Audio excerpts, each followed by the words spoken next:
My name is Kefalos Sodiris from Cyprus, and today I would like to present the paper on food supply chain management for restaurant.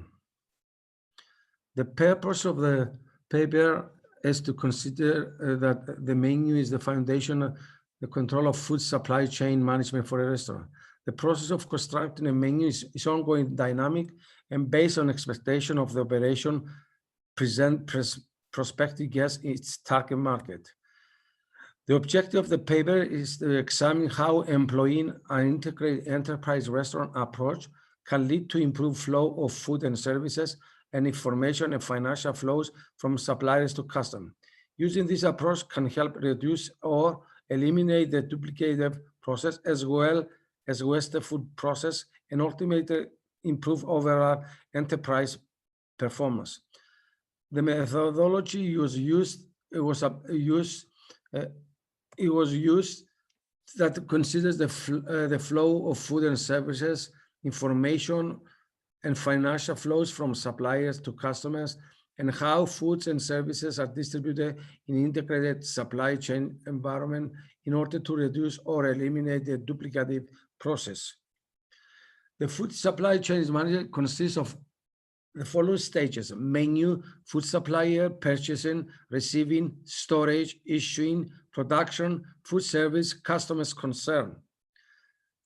Now we go to the first stage, which is the menu, which is a process ongoing, dynamic, and based on expectation of the operation,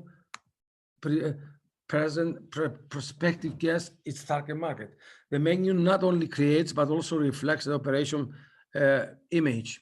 A menu team must be organized and should involve the chef, the food and beverage manager, frontline employees, and salesperson. The availability of basic ingredients must be considered.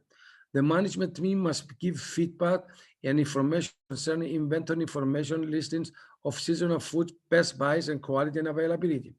The management team also must have the figures for the food and beverage cost per portion, other information connected to this sales history and production records.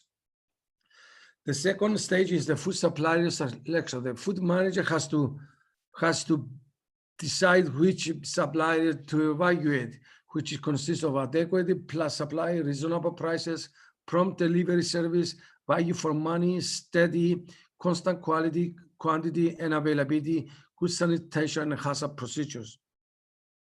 The next stage is the purchasing department. The food and beverage manager should have technical knowledge to be experienced in all aspects concerning food grades, prices, specification, and quantities.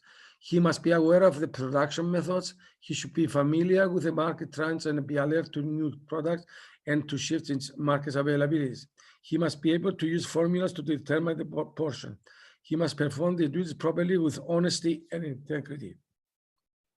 The next stage is the receiver is not just concerned with the accepting or rejecting of the merchandise, but must also ensure that the received goods meet the quality, quantity, size, and price specifications set by the company. The personnel working at the receiving department must have intelligence, integrity, interest, and information. There should be well-planned receiving area. A proper copy of the purchase specification should be available to the receiver. Another important stage is the storage control. The principles of effective storage systems for both food and beverage products are focused on the three primary concerns: keeping products secure from theft, retaining product quality, providing information necessary for financial accounting. In order to maintain quality of the food products, the storage manager has to purchase proper quantities, rotate food stocks, store foods at the proper temperature, clean storage areas, ensure proper ventilation and air circulation. Another important stage is the recording keeping procedures.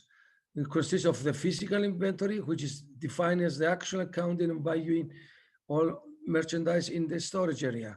Perpetual inventory keeps purchases and issues constantly recorded for each product in storage so that the balance is always available.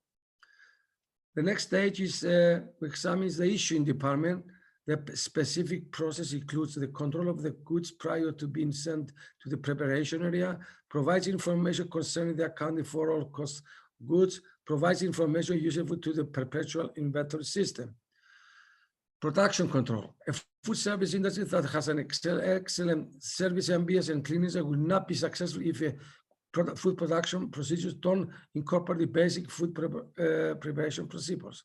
The primary concerns of management during the time of food production are, first, to make quality food ingredients available for food production, and second, to develop procedures that will ensure the properties quality requirements are met.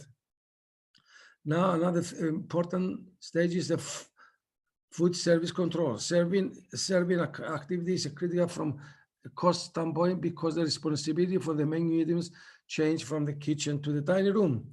The activity may enhance or detract from the quality of food or beverage products.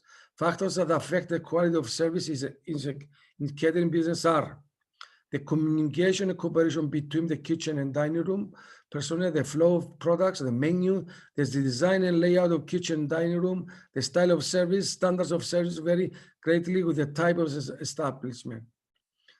There is now the relationship between the food service and the guest. Service personnel should be knowledgeable about the food service operation, know how to perform all the duties required of them, consistently greet every guest with a smile and warm welcome, be able to answer all the questions posed by guests, be neat, clean, and well-groomed, be able to handle all the potential conflicts with their tact and skill, be alert to any guest who needs assistance. Guest concern. The guest concern is a courteous attention, correct order, cleanliness, attention to detail, freedom from problems that they are dealing with in a courteous manner. The results of this research paper are the following. Among some of the factors that lead to improved flow of food, services, information, and financial flows are that a menu team must be organized and should involve the chef, the food and beverage manager, frontline employees, and salesperson. Second one is that there should be availability ingredients which can be affected by seasonality or market condition. The management team must give feedback and information concerning better information, listing of seasonal food, best buys, and quality and availability. Third one is the proper record keeping is emphasized, as well as the formula given for physical inventory, along with the perpetual inventory. It is stressed that the food service industry needs excellent service and ambience. Lastly, is among the main basic concerns of food production are the requirement of all standard cost of control, standard recipe, standard portion size, training personnel to constantly comply with the required food procedures, minimize wasteful food waste. Conclusion, empirical application, employing an integrated process approach can ultimately lead to guest satisfaction and repeat customers and improve a restaurant's overall enterprise performance profitability. Thank you very much.